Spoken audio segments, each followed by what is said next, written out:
두 친구가 스위스를 여행을 했답니다.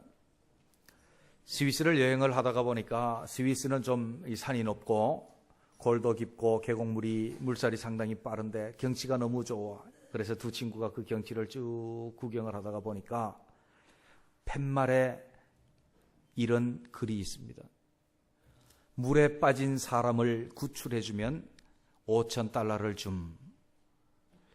이 두 친구가 여행 경비도 떨어졌겠다. 잘 됐다. 그래 합작을 합니다. 야, 너 물에 빠져라. 내가 구출해 줄게. 5,000달러 받으면 우리 나눠 쓰자. 둘이 합의를 했습니다. 그리고 실행에 옮겼습니다. 한 친구가 물에 펑덩 뛰어들어가는데 과연 물이 차고 급류입니다. 그래서 거기서 처음에는 좀 그래도 연기를 좀 해야 되니까 허우적허우적거리면서 살려주세요. 살려주세요. 누구 없으세요? 한참을 그러는데 밖에 있는 친구가 이제는 힘이 빠져서 죽어가는데 밖에 있는 친구가 팔짱을 끼고 가만히 보고 있는 겁니다. 저놈이 연기가 좀 심한데 야 진짜야 나 죽게 생겼어 좀 구해줘. 그래도 대답을 안 하고 가만히 있습니다. 할 수 없어서 죽게 생겼으니까 자기가 막 어떻게 해가지고 물 밖으로 기어 나왔습니다. 5,000달러도 날아갔지요. 그리고 그 친구한테 항의를 합니다. 야, 나 죽을 뻔했단 말이야. 약속이 틀리잖아. 왜 안 구원해 주는 거야? 밖에 있던 친구가 야, 너를 물에 들여다 보내놓고 진짜 5,000달러 주는지 다시 한번 읽어봤어. 읽어보니까 물에 빠진 자를 구원해 주면 5,000달러를 줌. 그리고 그 밑에 조그만 글씨가 있지 뭐야? 죽은 사람을 건져내면 10,000달러 줌. 아유 아깝다. 기회를 놓쳤다.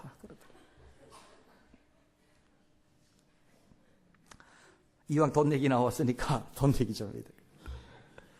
1,000원짜리하고 10,000원짜리하고 만났대요. 만났다가 또 어느 날 헤어졌어. 같은 지갑에 들어있다가 헤어졌어요. 시큰 돌아다니다가 한 1년 만에 10,000원짜리하고 1,000원짜리가 다시 만났습니다. 1,000원짜리가 10,000원짜리한테 야, 너 잘 지냈냐? 재밌었어? 그러니까 나 참 재밌었단다. 너 어디 갔다 왔는데?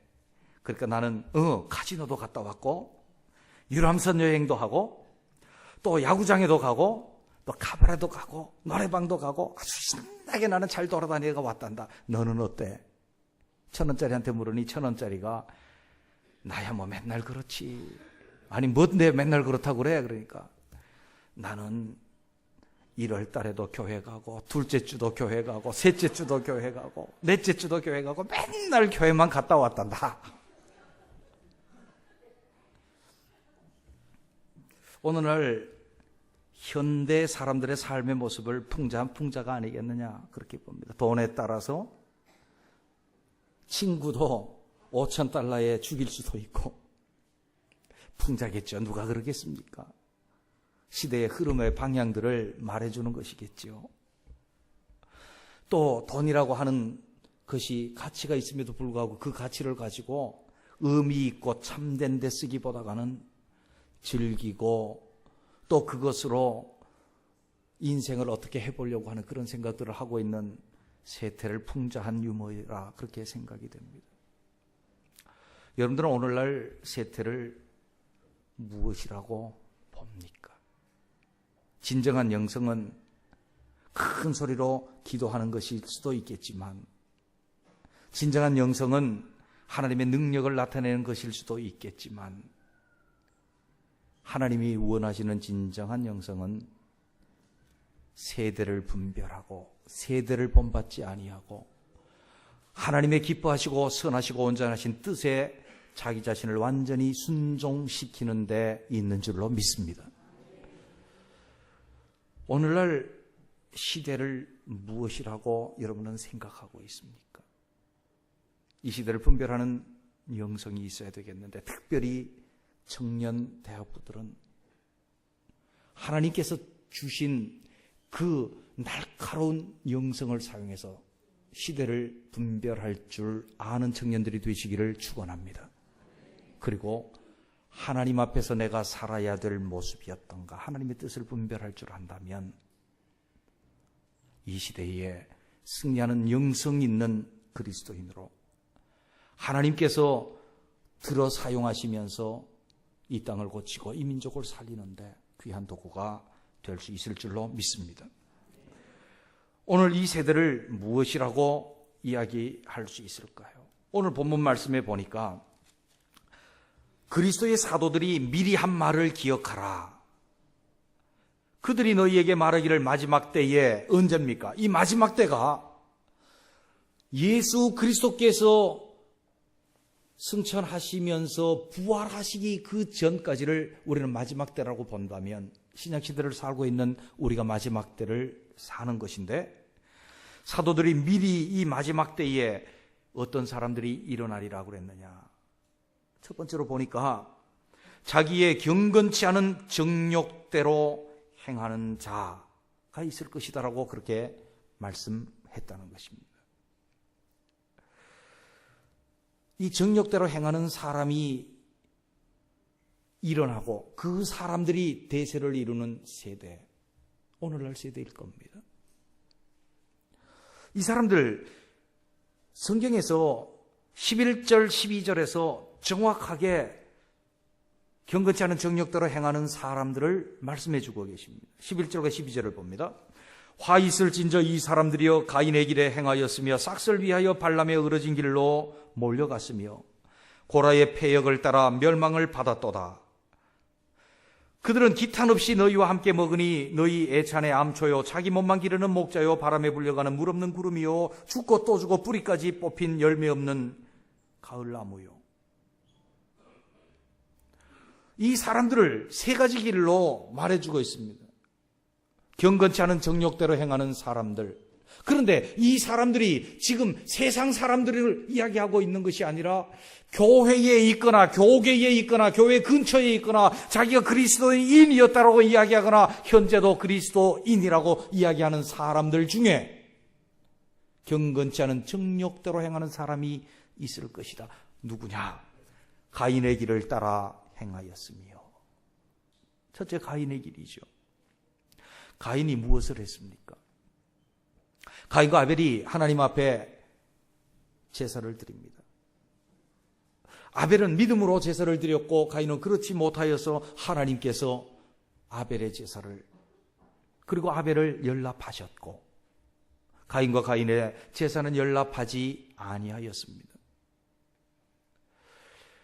하나님 앞에 경건한 사람이라고 한다면 가인이 어떻게 해야 되겠습니까? 청년부 회장님 누구시죠? 맨 앞에요? 본인이 만약에 예배를 드렸는데 내 옆에 있는 자매랑 같이 예배를 드렸는데 하나님이 내 예배와 나는 안 받으시고 옆에 있는 자매와 옆에 있는 자매의 예배만 받으셨다. 어떻게 하시겠습니까? 화나겠죠, 그죠? 그래, 그년을 쳐 죽여야 됩니까? 어떻게 하시면 정상이에요? 화가 나는 건 똑같을 수 있겠어요, 그죠? 그러나 경건과 불경건의 사이는 뭡니까? 경건한 사람은 그래, 내가 믿음으로 드리지 못해서 그랬어. 내가 다음번에 더 준비하고 더 믿음으로 예배를 드려야지. 그 경건이지요. 불경건은 자기 속에 일어나는 범죄의 소원이 있어요. 죄의 소원이 있으나 그 죄를 다스리지 않아요. 자기의 사소한 감정 때문에 상대편의 큰 생명을 빼앗아 버린 거죠. 자기의 사소한 감정, 사소한 이익 때문에 상대편의 큰 이익인, 가장 중요한 이익인 생명을 빼앗아 버린 것. 그것이 불경건한 정욕대로 행하는 것입니다. 그게 가인의 길입니다. 오늘날 세대의 사람들이 어떻습니까? 내 사소한 감정 때문에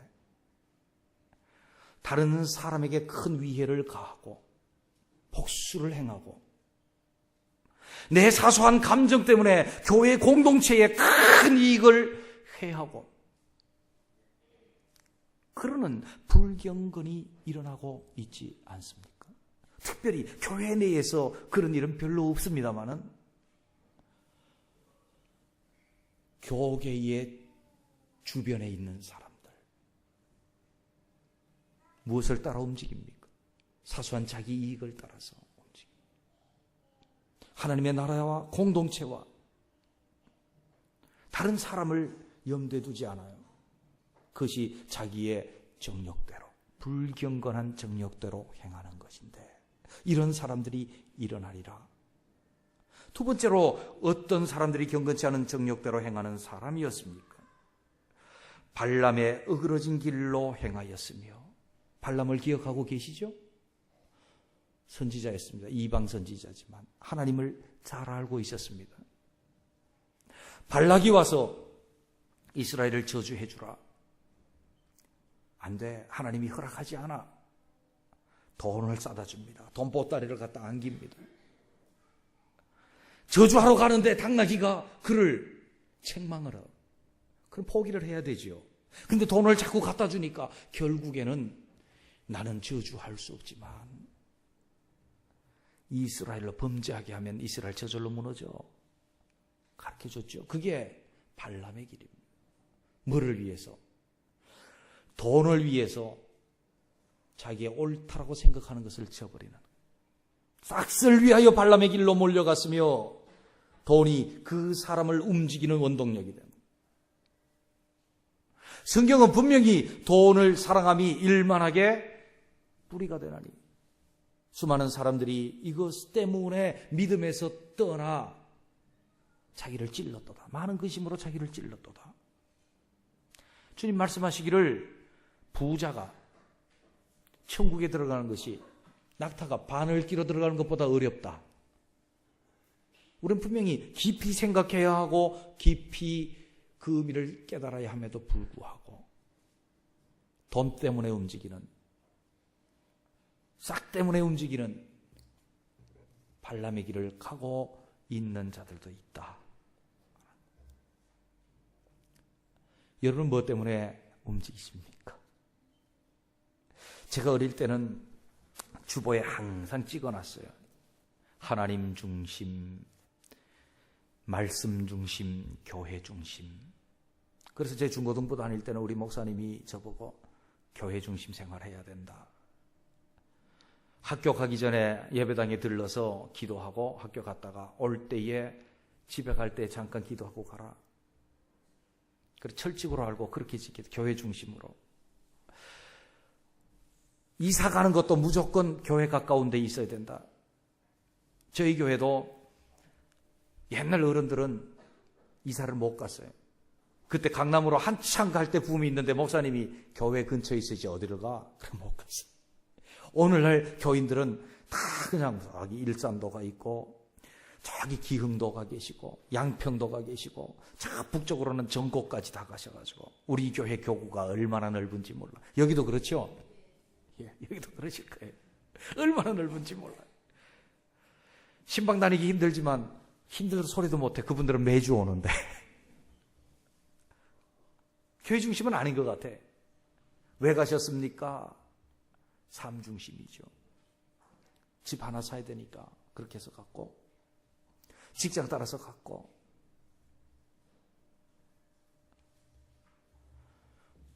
뭐 임명제도도 있고 그러니까 괜찮기는 합니다만은 우리의 삶을 움직이는 것이 뭔가 생각해 볼 필요가 있습니다. 어그러진 길은 아니니까 괜찮아요. 그러나 어그러진 길도 오늘날 돈에 의해서 움직이는 경우가 얼마나 많이 있습니까? 그것이 경건치 않은 정욕을 따라 행하는 사람들이요. 세 번째로 보게 되면 어떤 사람들입니까? 고라의 길을 따라 패망하였다. 고라가 어떤 당이었습니까? 고라당. 하나님의 권위에 정면으로 도전했지요. 모세와 아론에 대해서 도전을 했지요. 그 고라당이 불로 말미암아 멸망을 당했다. 근데 오늘날도 이 세대의 사람들이 하나님께 대해서 어떻게 하고 있습니까? 하나님의 권위에 대해서 도전하는 사람들입니다. 인간의 첫 번째 타락을 다른 국면에서 본다라고 한다면 하나님 되심의 권위에 도전한 거죠. 하나님께서 선악과를 왜 만들어 놓으셨습니까? 이 세상 모든 것을 인간에게 주셨고 인간에게 적합하게 만드셨고 땅을 정복하라, 충만하라, 다스리라 다 인간에게 주셨는데 딱 한 가지 안 된다. 선악과죠? 그 선악과에 독이 있기 때문입니까? 아니에요. 먹어보니까 맛있었던 것 같아. 죽지도 않았거든요. 그 이유가 뭔가 하면 독이 있어서가 아니고 저거를 보면서 하나님이 금지시켰다. 나는 모든 것을 할 수 있으되 하나님은 내 위에 내 주인이신 하나님이다. 그걸 원했어요. 하나님의 권위를 원했어요. 근데 사람이 하나님의 권위에 도전해서 무너지니까 자식이 아버지의 권위에 도전하고 부인이 남편의 권위에 도전하고 좀 불만스러운 표정으로 보는데 하나님의 질서잖아요. 질서. 남편은 아내의 머리 되었다. 그리스도가 교회의 머리 됐다. 인격적으로 불평등한 거 아니에요. 인격적으로 동등하고 똑같은 하나님의 형상이지만 하나님의 질서죠. 그 권위가 깨진 거예요. 그래서 오늘날은 마구 아무 권위에다 도전하지. 여기 청년들 장로님의 권위에 도전해봤습니까? 안 해봤어요? 속으로 불만이 있는데 도전을 안 해보셨습니까?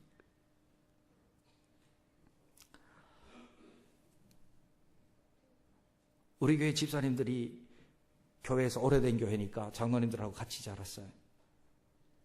그래서 김 장로 목사 보는 앞에서 그랬다가 어떻게 됐겠습니까? 반 죽었지. 교회는 하나님께서 권위를 주신 그 권위가 잘 이루어지고 권위가 인정돼야 돼요. 부모님 권위는 하나님이 주셨거든요. 그런데 아버지보다가 자식이 인격적으로 더 훌륭할 수도 있고 지식적으로 높을 수도 있고 사고와 모든 패턴에 있어서 자식이 훌륭할 수 있어요. 그러나 아버지의 권위를 넘을 수 없잖아요. 부인이 남편보다 아무리 똑똑해도 하나님 주신 권위가 하나님으로부터 온 것이다 그 말이죠. 그 권위에 도전하는 것이 고라당이다. 오늘날 시대가 경건치 않은 정욕대로 행하는 자들이 일어날 것이다. 미리 말씀했어요. 누구? 가인의 길, 발람의 길, 고라의 길. 두 번째로 이 세대는 어떤 세대입니까? 이 세대는 조롱하는 자들이 있으리라. 조롱하는 자들. 뭐를 조롱하는가? 성경의 내용을 보면 조롱하는 것이 그냥 다른 걸 조롱하고 희롱하고 농담하고 그런다는 얘기가 아니에요. 하나님을 조롱합니다. 하나님의 일들을 조롱합니다. 하나님의 말씀을 조롱합니다. 하나님의 사람들을 조롱합니다. 믿음을 조롱합니다. 바르게 살려고 하고 경건하게 살려고 하는 것을 조롱하는 사람들이 있으리라. 과연 그렇지 않습니까? 청년들 인터넷 잘 쓰시죠, 그죠? 인터넷 들어가면 반기련 있죠. 거기에서 자기네들은 기독교를 사랑한다 그랬고 어떤 사람들은 자기도 기독교인이다 그렇게 이야기를 하고 그러면서 그들이 쓰는 글은 어떻습니까? 신성모독이 있죠. 입에 담지 못할 말들로 하나님을 모독하고 예수 그리스도를 모독하고 교회를 모독하고 하나님의 사람들을 비하하고 욕하고 교회의 일들, 믿음의 일들, 우리가 지키는 절대 생명과 같이 여기는 그 신앙들을 조롱하고 있지 않습니까?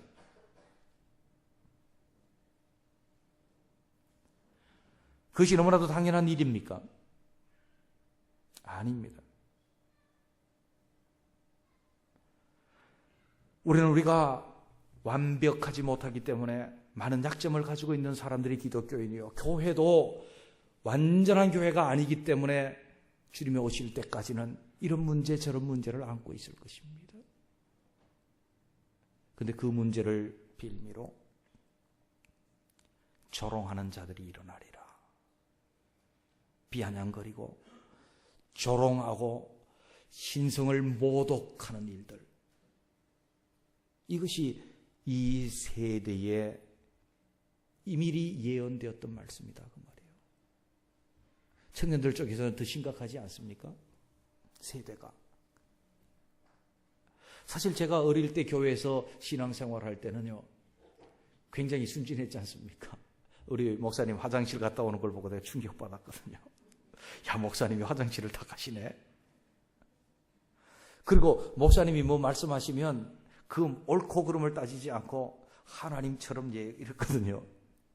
근데 오늘 제가 목사가 돼가지고 오늘날 청년들에게 야, 이제 수요 예배도 좀 나오지. 왜요, 목사님? 주일 성수도 아니고 수요일날 왜 나와야 되는데요? 시대가 달라진 세대를 살고 있지.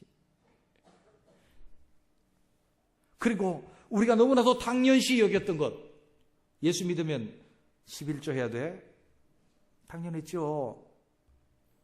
우리 때 가르치는 대로 했죠. 천물을 주님께 드려라.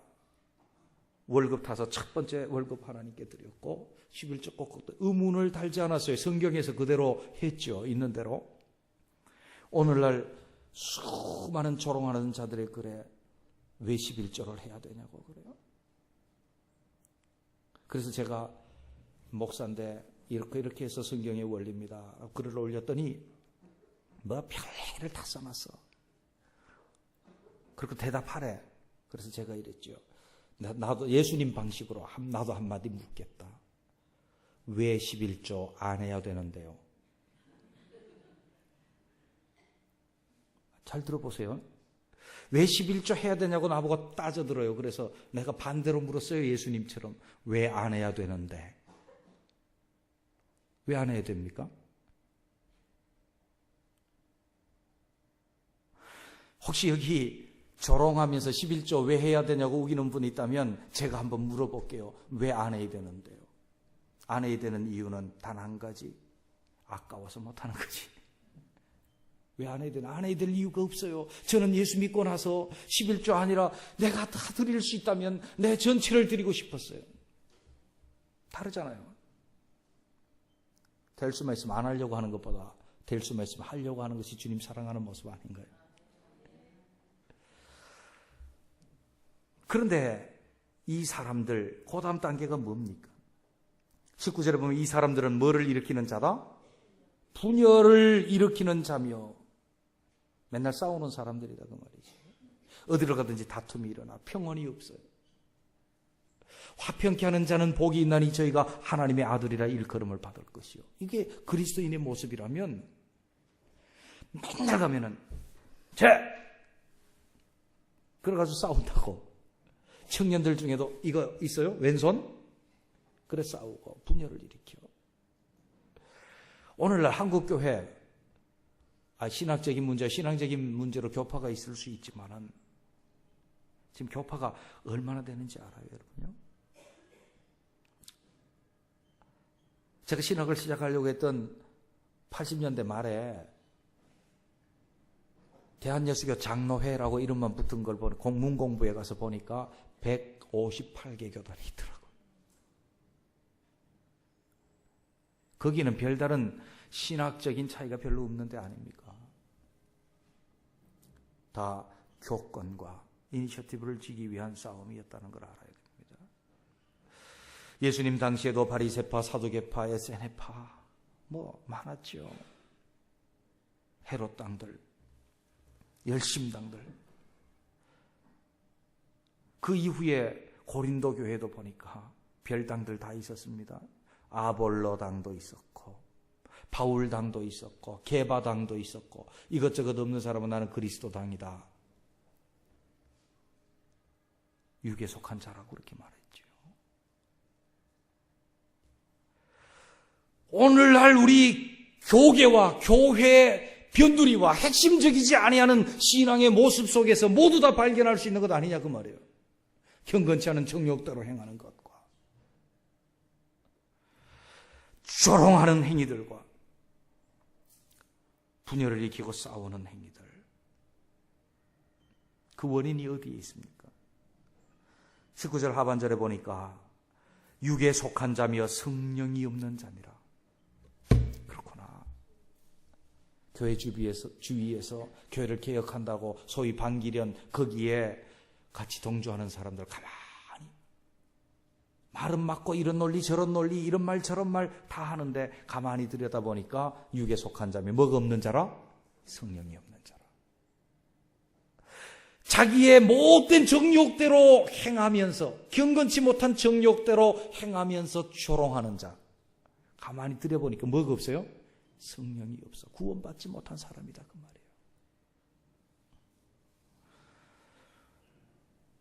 육신에 속한 자다 그 말이죠.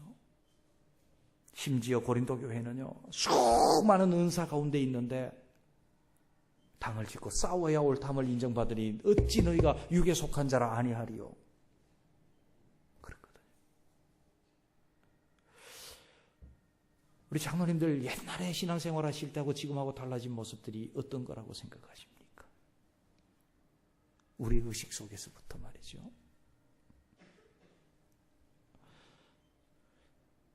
저는 나이는 몇 살 안 됐는데요. 청년들하고 비슷해.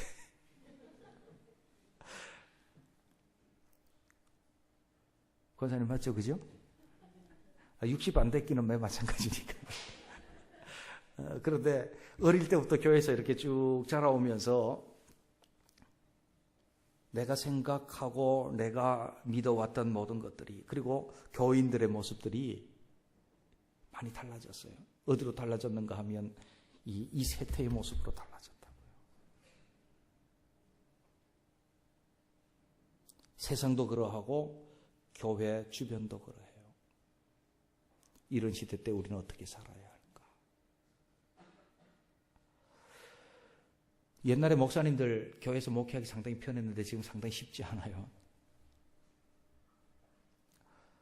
요즘 교인들, 옛날에 교인들 신앙생활하기 참 편했는데 요즘 교인들 편하지 않아요. 힘들어요.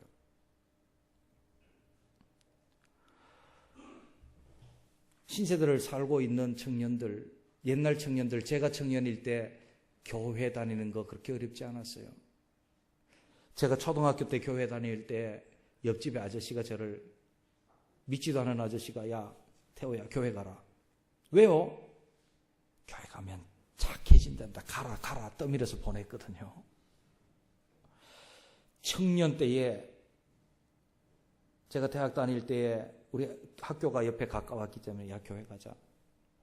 교회 가서 우리 지성도 중요하지만 영성도 있어야 돼. 가자. 그럼 그냥 왔어요.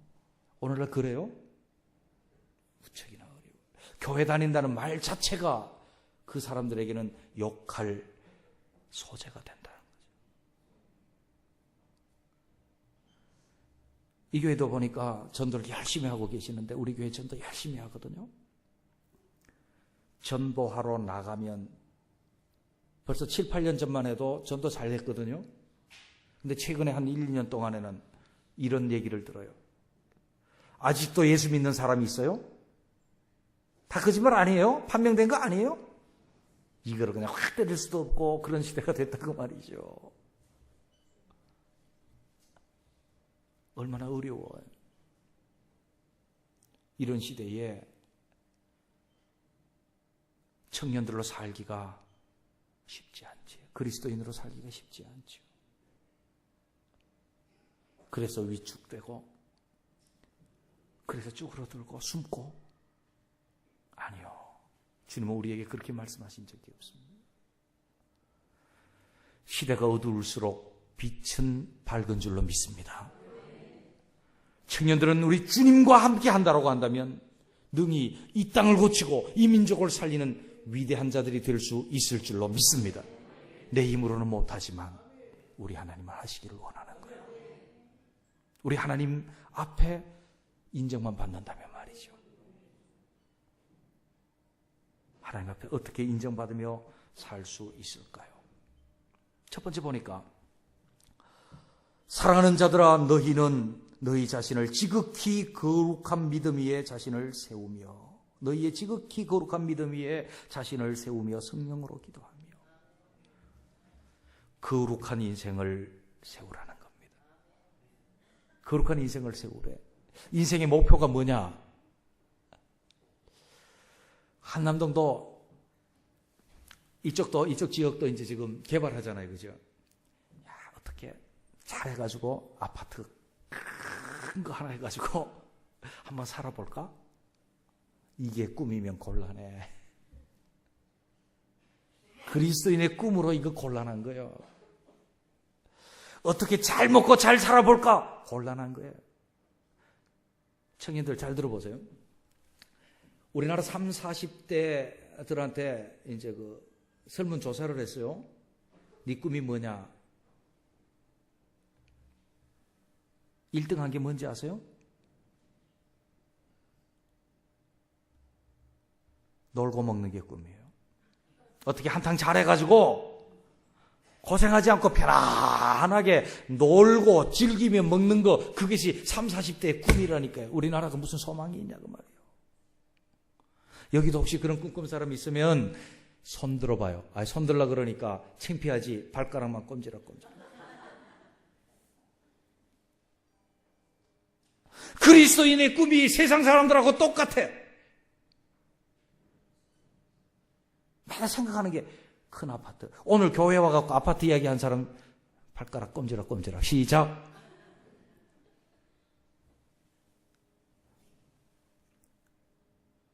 돈 벌고 잘 먹고 잘 살고.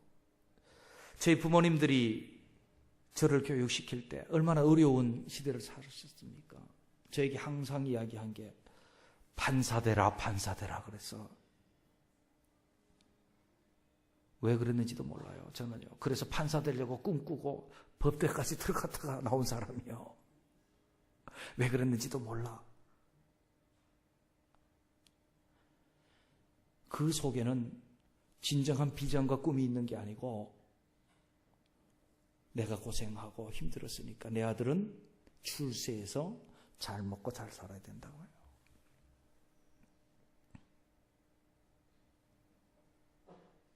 대학 졸업하고 살아보니까 그게 아니에요. 제겐 그리스도인의 꿈이 있었어요. 다르더라고 말이에요.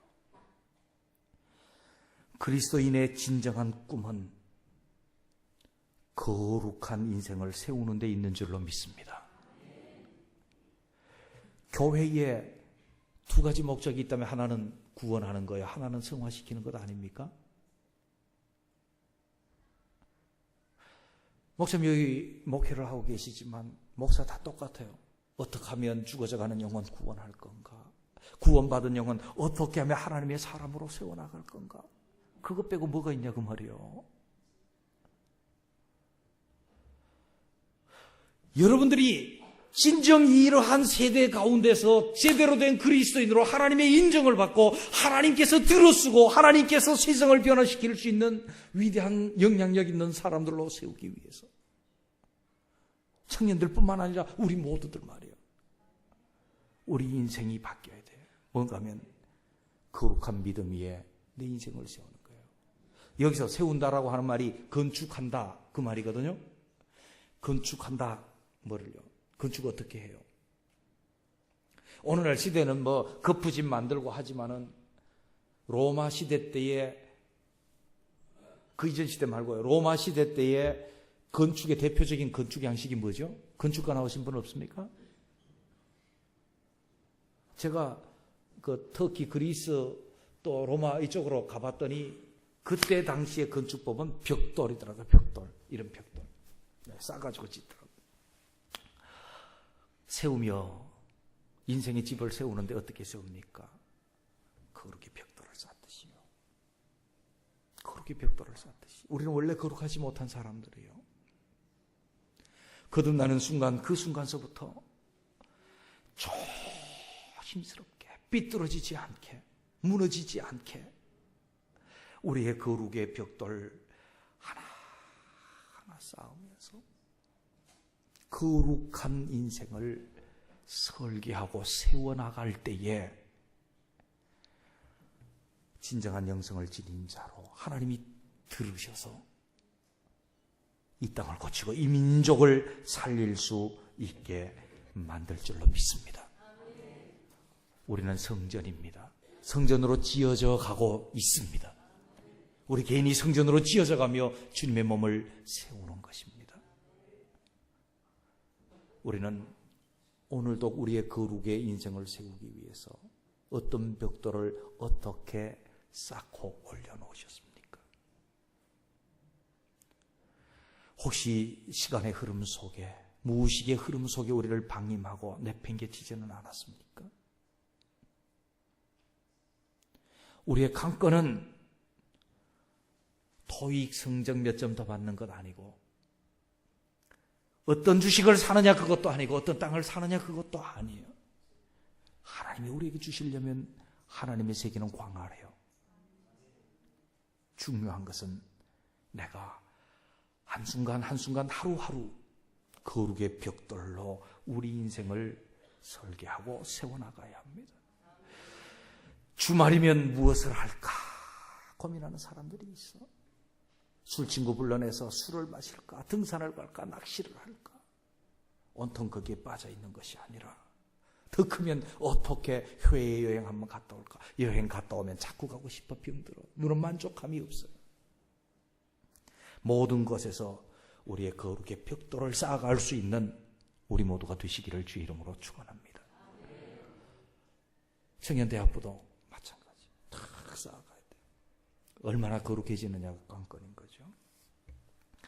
두 번째로 보면 자기 자신을 잘 지키는 자가 되어야 됩니다. 21절에 있는 말씀을 보면 이렇게 말합니다. 하나님의 사랑 안에서 자신을 지키며 영생에 이르도록 우리 주 예수 그리스도의 긍휼을 기다리라. 자기 자신을 지켜야 합니다. 자기 자신을 지킨다는 것이 무엇입니까? 내가 그리스도인이니 그리스도인으로서의 믿음을 지켜야 해요. 여러분은, 장로님들은 장로니까 장로로서의 위치와 믿음을 지켜야 해요. 집사님, 권사님들은 그 직분에 자기 자신을 지켜야 합니다. 청년들은 그리스도인 청년으로서 자기 자신을 지켜야 합니다. 얼마나 중요한 일인지 몰라요. 자기 자신을 지킨다라고 하는 것이요. 목사는 자기 자신을 지키기가 가장 힘들어요. 쉽지 않아요. 똑같잖아요. 살아가는 모습이 똑같잖아요. 똑같은 데서 그 위치를 지키고 그 믿음을 지키고 하기가 그렇게 쉬운 것도 아니거든요. 대학 다니면서 그리스도인으로 자기 위치를 잘 지켜야 하고, 직장 다니면서 잘 지켜야 해요. 옆집 아줌마하고 이야기하면서 잘 지켜야 돼요. 콩나물 사러 가서 성질 난다고 콩나물 파는 아줌마하고 싸우지 말아요. 자기 자신을 지키세요. 한광교회 권사님인데 다른 사람 안 보겠지 하고 싸우지 말아요.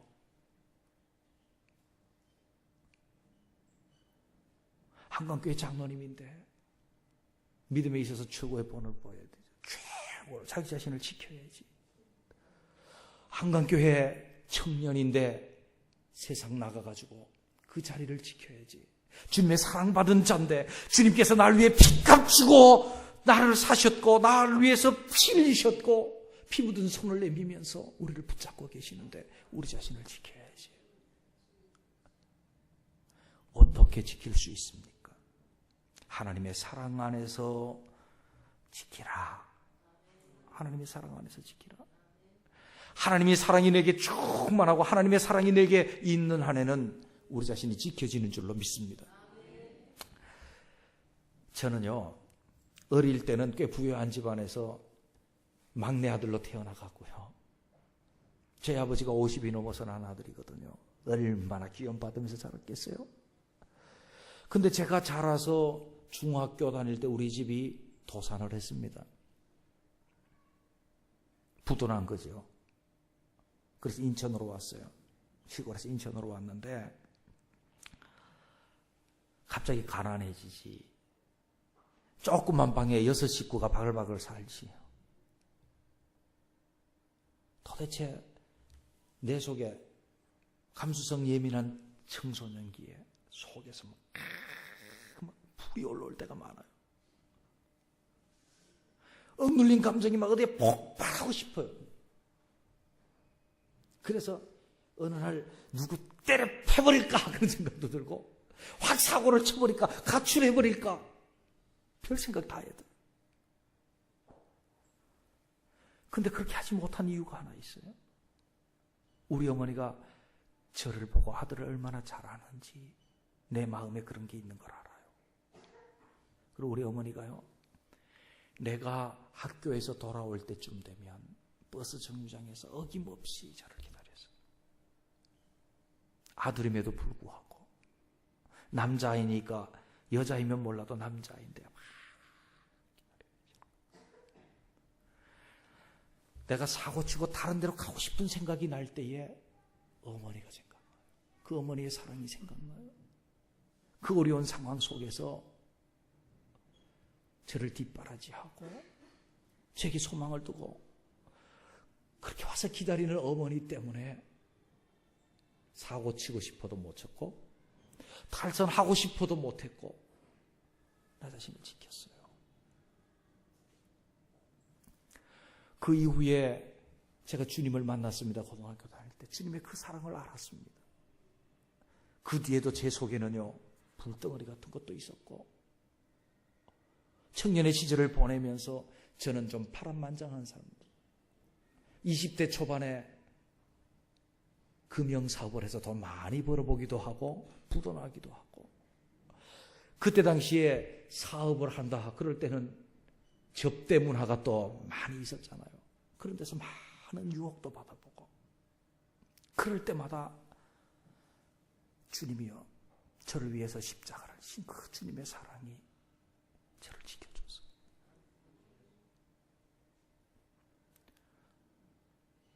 청년의 정욕이 있을 때도 속에서 불 같은 것이 일어나서 나 자신을 그리스도인으로서 지키지 못할 상황 속에서도 주님의 그 사랑이 나를 지켜주시더라고요. 할렐루야. 그래서 우리는 원래 사랑이 없는 사람들 아닙니까? 주님의 사랑이 우리에게 부음받으면 내가 아직 연약하여 경건하지 못할 때, 내가 아직 죄인일 때에, 내가 아직 원수 되었을 때 우리를 위해서 십자가의 아들을 내어주신 그 하나님의 사랑이 내게 부음받으면 우리 자신이 그리스도인으로 직분에 걸맞는 자로 지켜지게 되는 줄로 믿습니다. 그러면서 하늘나라의 소망을 기다리게 되는 거죠. 하나님의 사랑 안에 머무는 여러분이 되시기를 주의 이름으로 축원합니다. 그런데 요즘에는 하나님의 사랑보다 강아지 사랑 좋아하는 분들도 계시다. 제가 지난주에 사고를 낼 뻔했어요.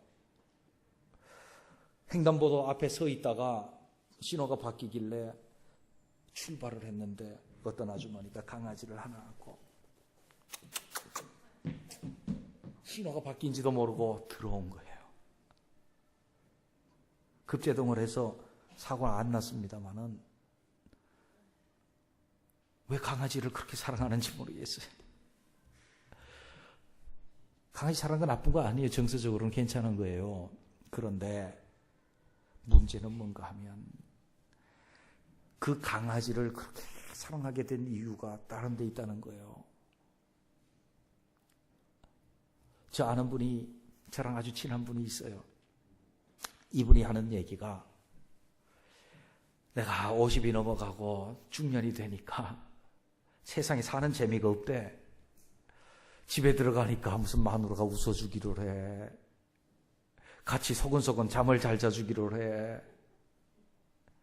뭐 어디 가면 회사 가도 웃을 일 없고 집에 와도 웃을 일 없고 자식 새끼들 다 커갖고 지 멋대로 나가버리고 일주일을 살아도 재미있는 일 하나도 없는데 집에 들어가니까 강아지가 와랄 좋다고 뛰지 꼬리를 흔들다 못해가지고 너무 흔들어서 지푸를 흔들어. 그러니 강아지가 사랑스럽고 좋대. 내 사랑은 강아지밖에 없대. 그래가지고 강아지를 안고 뽀뽀를 하고 그냥 강아지 보고 아빠 왔다 아빠 왔다. 강아지 아빠면 개 아빠고 개 아빠면 종자가 사람이 아니고 개지.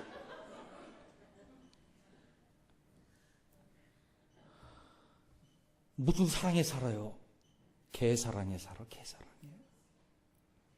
한번 심각하게 생각해 보자고요. 우리 가운데 하나님의 사랑이 부어지고 하나님의 사랑이 나를 감동하고 나를 이끈다면 강아지 이쁘지 뭐 그냥 해주면 되지. 개 사랑에 살아요? 아니지. 하나님의 사랑 안에서 자기 자신을 지켜나가고 온전한 그리스도인으로 서가고 하나님의 도구가 된다 그 말입니다. 할렐루야.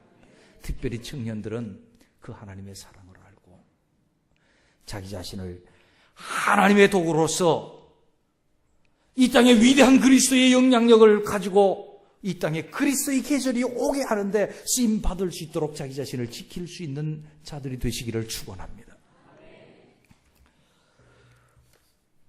세 번째로, 너무 많아가지고 죄송합니다. 저희 교회에서는 암만 설교해도 돈을 안 주니까 여기 사례비를 주니까 많이 하고 그랬어요. 사람에 대하여 사랑하고 관심 가지고 전보해야 된다는 겁니다. 이 시대에 보세요. 21절을 봅니다. 하나님의 사랑 안에서 자기 자신을 지키며 영생에 이르도록 우리 주 예수 그리스도의 긍휼을 기다리라. 이건 자기 자신을 기다리는 모습의 긍휼, 주님의 긍휼을 기다리는데 그 사랑과 그 긍휼로 그 다음에 뭐를 해야 합니까? 22절 어떤 의심하는 자들을 긍휼히 여기라. 믿기는 믿는데 의심하는 자들. 왜 의심하였느냐? 믿음이 적은 자들아. 믿음이 적은 자들, 초신자들, 믿음에서 무너지는 자들, 시험에 든 자들, 이 사람들을 어떻게 하라고요? 긍휼히 여기라. 긍휼이 뭔가 하면 나보다 좀 시원찮은 사람들을 사랑하는 사랑이 긍휼이요. 옆에 있는 사람 좌우로 한번 보세요. 나보다 좀 시원찮은 사람이 누군가 한번 봐봐요. 빨리요. 좀 시원찮아요? 옆에 있는 분들이 나보다 좀 낫다고 하는 분만 아멘. 좀 시원찮다고 하는 분도 아멘. 에이. 사람은 나보다 좀 시원찮은 부분도 있고 더 나은 부분도 있고 그래요. 다 좋습니까 나보다? 그것도 아니고 다 나쁩니까? 그것도 아니에요. 그러나 좀 나보다 못한 부분이 있는데 믿음이 좀 약한 사람이 있으면 그 사람을 내가 사랑해야 돼요. 긍휼히 여겨야 돼요. 그런데 교회에서 특별히 우리 교회나 이 교회나 조금 묵은 교회에서는 믿음 좋은 사람들만 봤거든. 근데 믿음 없는 사람 하나 있으니까 저기 믿음도 없이 뭐 저런 게 다 있어. 그러기 쉽다니까. 그게 아니고 믿음이 있는 우리가 믿음이 없는 사람들 연약한 걸 담당해주고 긍휼히 여겨서 그 사람을 세워줄 수 있는 은혜가 있으시기를 주의 이름으로 축원합니다. 우리 교회요. 제가 2003년도에 부임을 했는데 2003년도에 오니까 이 청년들이 둘이 연애를 해가지고 둘이 살더라고. 방 얻어가지고 사는데 배가 교회에서 장로님들이 이런 놈이 어디 있냐고 말이야. 어디 되먹지 못하게 예수 믿는 놈들이 그러냐고. 말 맞죠. 일리가 있죠. 맞죠. 근데 목사가 가만히 생각을 하니까 교회에서 내치면 저놈들 죽을 것 같아. 그래서 내가 찾아갔어요. 야 이놈들아, 니네들이 예수 믿는 놈들이 이래서 되겠느냐? 주님 앞에 부끄럽지 않냐? 다른 사람이 그럴 때 자기는 떳떳하고 성인이기 때문에 결혼한 거라고 그러던 그 사람들이 나한테 목사님 잘못했습니다. 정말로 잘못된 줄 아느냐? 잘못됐습니다. 진심으로 예수 그리스도의 십자가를 붙잡고 회개해라. 그럼 내가 너희를 세워주마. 그랬어요. 막 공격할 때는 자기를 방어하더니 내가 사랑으로 다가가니까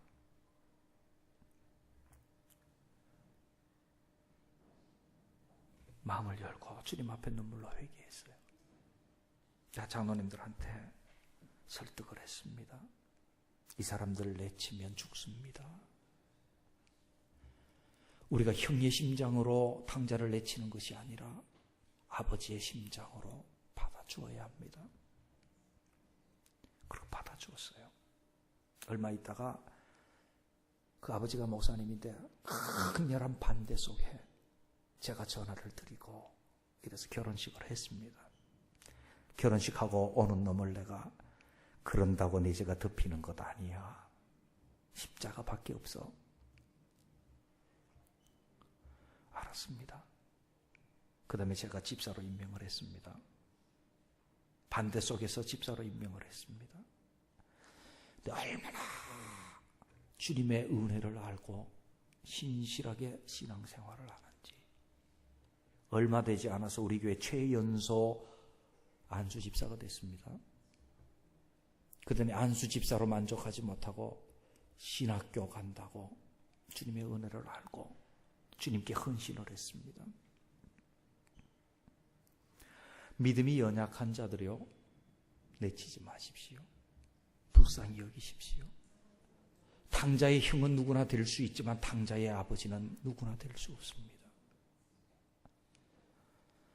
청년들 속에 긍휼히 여기는 이런 마음이 있어서 그를 살리기 위해서 전도를 하고 할 수만 있다면 주의 위대한 도구가 되는 것이죠. 뿐만 아니라 23절에 보면 또 어떤 자를 불에서 끌어내어 구원하라. 불 뭡니까? 지옥 불이죠. 지옥 갈 사람들, 죄 중에서 지옥 갈 사람들 끌어내서 구원하라. 전도하라는 말입니다. 복음을 전하라는 말입니다. 교회 수십 년 다녔는데, 전도 회장도 다 했는데 전도 한번 해보세요. 어떻게 할지 몰라요. 저도 전도 훈련을 이제 우리 교회에서는 1기로 전도 훈련 받으러 갔죠. 첫 번째는 전도하기 겁나니까 애들 전도하러 간, 애들 전도 놀이터에 전도 훈련 받으러 애들 전도하러 갔는데 우리 권사님이 저 뒤에 숨었어요. 숨어가지고 목사님 하시면 저 못해요. 아니, 놀이터에서 애들, 조그만 애들 노는데 저도 못할 게 뭐 있냐 그 말이요. 근데 무서워서 뒤에 숨으시더라고. 전도하실 줄 압니까? 전도회 회장님들 손 한번 들어봐요. 이 교회는 전도회가 없는 모양이네. 남전도회 하나밖에 없습니까? 이름은 전도회인데 전도할 줄 몰라. 문제지. 문제 맞죠? 전도는 하나님 아버지의 뜻이며, 전도는 예수 그리스도의 지상대명령이며, 전도는 성령께서 오신 목적인데 전도 안 하지. 할 줄 몰라서 못해. 안 하고 싶어서 안 하는 게 아니고, 그죠? 할 줄 몰라서. 그런데 전도 훈련 다 받고 나니까 이 권사님이 우리 7째 주에 전도 훈련은 무당집 전도하는 거예요. 무당집 옆에만 가면 머리 아프다 그러던 권사님, 겁났지. 무당집에 가서 전도하려니까 합심해서 열심히 기도하고, 어쨌든 과제고 훈련 과정이니까 들어갔더니 무당이 눈을 슬슬 펴면서 도망댕겨. 신났지. 그때서부터요. 무당이 알아보는 거예요. 귀신이 우리를 피하는 거죠. 신나서 전도 지금 잘하세요. 우리 교회는 무당집, 우리 주위에 무당집이 얼마나 많은지, 우리 교회에서 전도 훈련할 때에 무당집 세 보니까 무당집 한 100개쯤 되는데, 이 동네도 많잖아요. 뭐 다 똑같은 달동네니까. 많은데 그 무당집들이 벌벌 떨어. 저것들 올까봐. 전도할 수 있어야 돼. 특별히 청년들 전도할 수 있어야 돼요. 전도하고 풀에서 영원한 멸망으로 갈 사람들을 긍휼히 여기고 그들을 구원해낼 수 있는 사람을 하나님께서 들어 쓰실 줄로 믿습니다. 이 긍휼히 여기는 마음. 또 어떤 자를 그 육체로 더럽힌 옷까지도 미워하되 그 옷 입고 죄 지었는데 그 옷까지도 미워하래. 죄는 그만큼 미워해야 돼. 그러나 두려움으로, 나도 그 죄를 질까 봐 두려움으로 그 사람도, 죄 중에 있어서 죄에서 벗어나지 못하는 그 사람도 어떻게 하라고요? 긍휼히 여기서 구원해야 돼. 예수 그리스도의 그 긍휼히 여기심이 우리를 구원했고 우리의 복음이라고 한다면 이것을 들 줄 아는 사람을 하나님은 들어서 사용하실 줄로 믿습니다. 이 세대 가운데 이 사람을 주님이 원하고 계세요. 하나님은요, 능력이 모자라서 뭘 못하시는 분이 아니잖아요. 하나님 영광 모자라서 우리의 영광을 받으려고 하십니까? 아니잖아요. 하나님이 능력이 모자라서 우리 능력을 빌어 쓰시려고 합니까? 아닙니다. 이 세대는 완악한 세대입니다. 경건치 못한 사람들이 정욕대로 행하면서 우리를 조롱하고 기롱하는 시대요. 온통 분열과 다툼만 일으키는, 육에 속하며 성령이 없는 사람들의 시대입니다. 이 시대를 보면서 하나님은 이 시대를 고치기를 원하고 이 시대 속에서도 지금까지 그러했던 것처럼 주의 생명의 강을 흘러보내기를 원하고 계시는 줄로 믿습니다. 여기서 쓰임받을 수 있는 사람이 누굽니까? 거룩으로 자기 인생을 한 장 한 장 쌓아가는 사람, 이 사람을 하나님께서 원하고 계시는 줄로 믿습니다. 주의 사랑 안에서 자기 자신을 잘 지키는 사람, 자기도 못 지키는 사람 하나님 들어주시지 않아요. 자기 자신을 잘 지켜야 하고 영혼에 대한 관심과 긍휼히 여김으로 그 사람을 어찌하였든지 세우고 구원해내려고 하는 그 사람을 하나님은 능력 주시고 축복 주시고 형통하게 하시고 그 사람을 들어서 어두운 세대의 빛이 되었던 다니엘처럼, 어두운 세대의 빛이 되었던 요셉처럼 위대한 영향력을 지닌 사람으로 들어서 주실 줄로 믿습니다.